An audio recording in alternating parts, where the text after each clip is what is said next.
Good evening, everyone. This is Rebecca with Red True Crime, and we've got a slight case update. Let me fix my computer here. Bear with me just a moment, trying to get everything. There we go. Okay, so we got a case update. And before I go into that, let me take a moment to say thank you to everybody who follows me, who listens to me, and who supports me.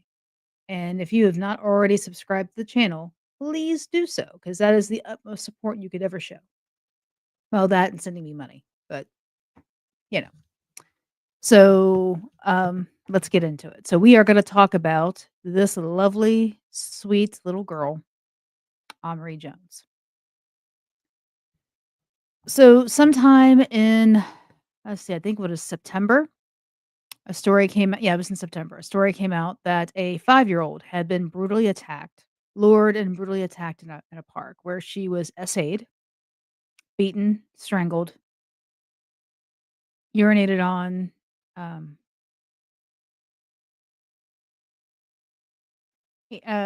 sexually probed with objects, all these things, and left for dead. Um, because the child was staying with a friend of the mother's or a relative of the mother's, because the mother was having a medical procedure done. And she's autistic and she is 5. And she had gotten out of the house, and the relative did not know that she had left the house. And these kids walked up to her and befriended her and then took her to this field and did all these horrible things to her. Now, the children that are the offenders are one 10-year-old girl, one 9-year-old boy, and one 8-year-old boy. And, there were witnesses to what those kids did to her. They said they saw 3 kids attacking her, but nobody stopped them, which I don't understand that. But we'll get into that at another date. So these 3 kids, when she was found, the mother's friend had called the mother and said, "Amarie has disappeared. I don't know where she is." And by the time the mother got to the relative's house, she had been found. The child had been found, and the paramedics were there. And what they did to this kid is unbelievable. See if I can find the picture real quick. Unbelievable. I mean, I'm shocked this child survived this. I really am. I'm very shocked that she survived. I'm glad she did. But it's insanity what they did to this kid. There it is right here.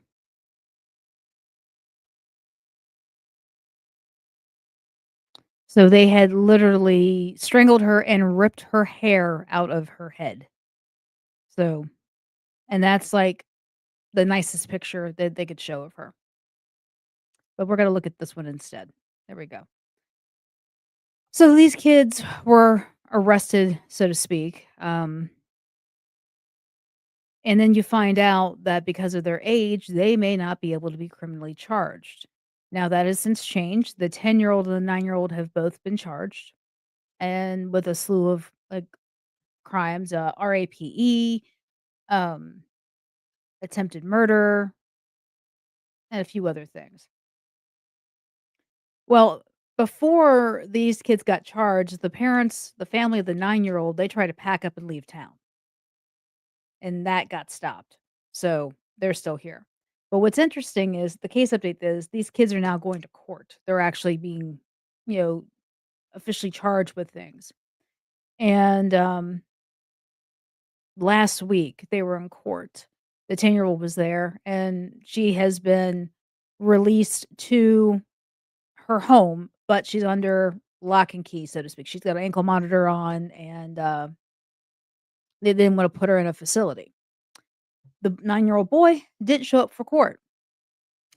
Per the mother, "Oh, our car broke down, we couldn't make it." So this is first they tried to leave town under the cover of night. Now he didn't go to court because they couldn't get there with their car.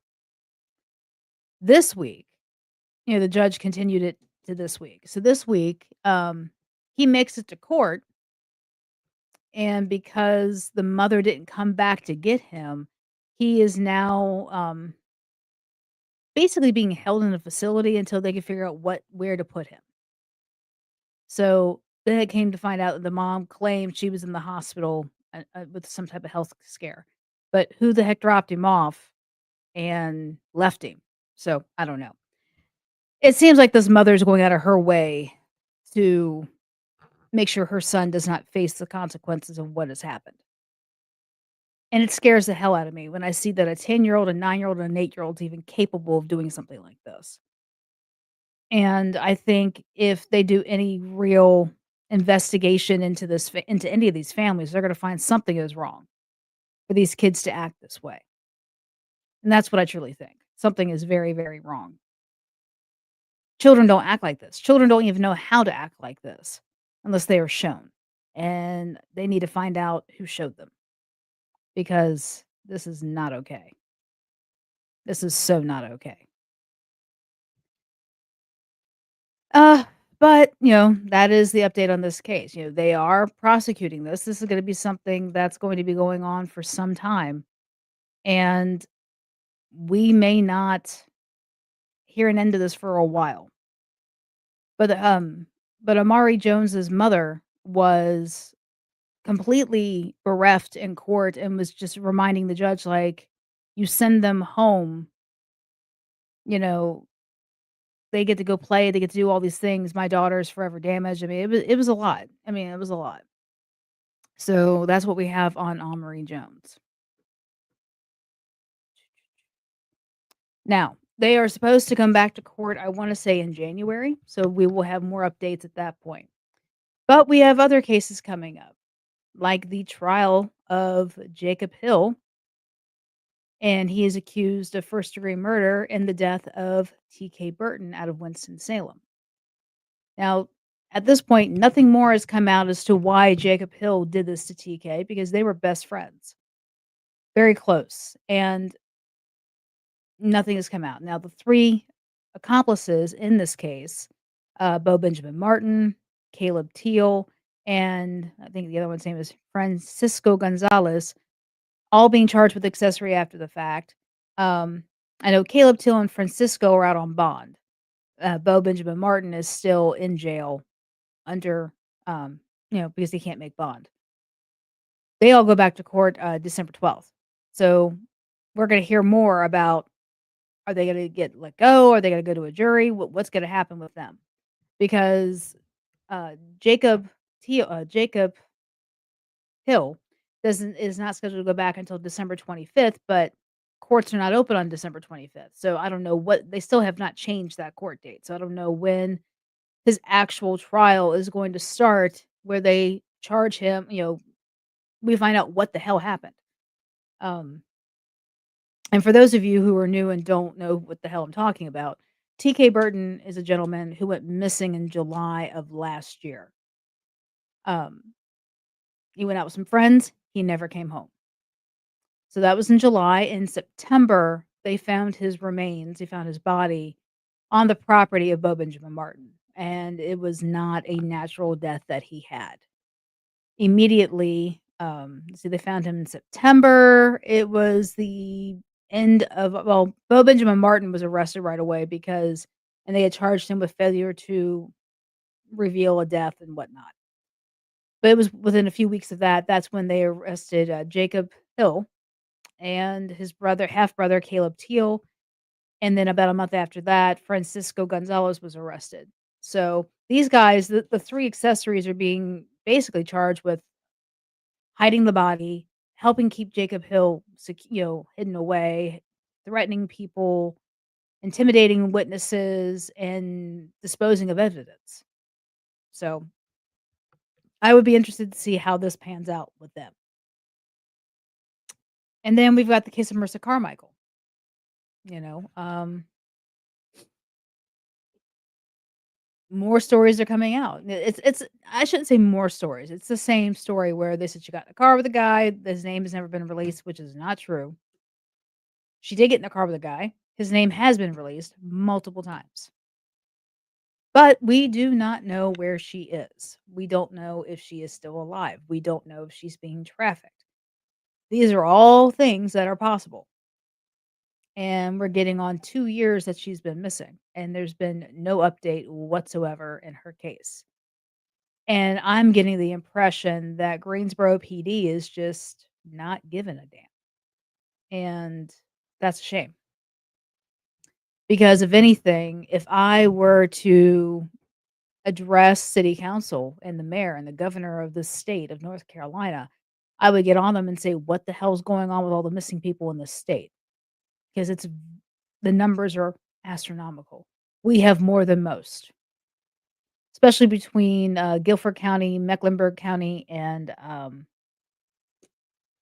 what's the other county? Anyway, between basically Charlotte, Greensboro, and Durham, we have a lot, and we have the most. Guilford County, the county I live in, has more missing people on record than any other county in the state of North Carolina.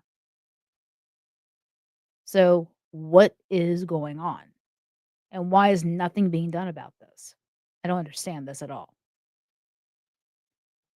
Oh, goodness. But I didn't want to drone on here too much because these are all things we have to fight for. Fight for better security, better detectives, better investigations, because right now it just seems like these cops are just twiddling their damn thumbs. And whoever is doing the social media for Greensboro PD, making all their jokes on Facebook, they need to fricking stop, okay? Because it's so unprofessional and it's not making anybody look at Greensboro PD in a nice way at all. It's just coming across so disrespectful. I'm not even gonna go there. So, there you have it. So, Omri Jones, those 2 of the 3 kids are being prosecuted. They are going to get evaluated, and there's actually a point where they may not be fully prosecuted, because if they get determined that they can't help with their own defense and they just don't literally understand what they did is wrong, which I don't understand how they didn't, I don't know what will happen. They may or may not pursue charges with them any further. I don't know. There's that. So, like I said, we've got, TK Burton's murder case coming up. We have no update on Marissa Carmichael. Um, the Winston 5 is still the Winston 4 because only 1 has been found. The other 4 are still nowhere to be found. And we had the unfortunate death of a teenager in, I think it's Asheboro or Winston. He was found, oh, yeah, it was Forsyth County. He was found in a ditch. It seems like somebody hit him and just kept going. So more information on that as I get it, but this is all insanity. All of it is. And it makes me wonder what the hell is going on in this world. So when I come back tomorrow, I'm going to start doing a deep dive on people who are wrongfully accused, wrongfully killed, and wrongfully incarcerated for things they did not do. And it's gonna be a couple episodes on those because there's just so many high profile cases that need to be talked about. But you'll see that when I come back. Otherwise, be safe out there. It's Friday. If you're a drinker, have a drink for me 'cause I don't drink. And, I'll see you later. So this is Rebecca with Red True Crime. Have a good night. Be weird, be rude, be safe, and keep your head on a swivel. Bye, everybody.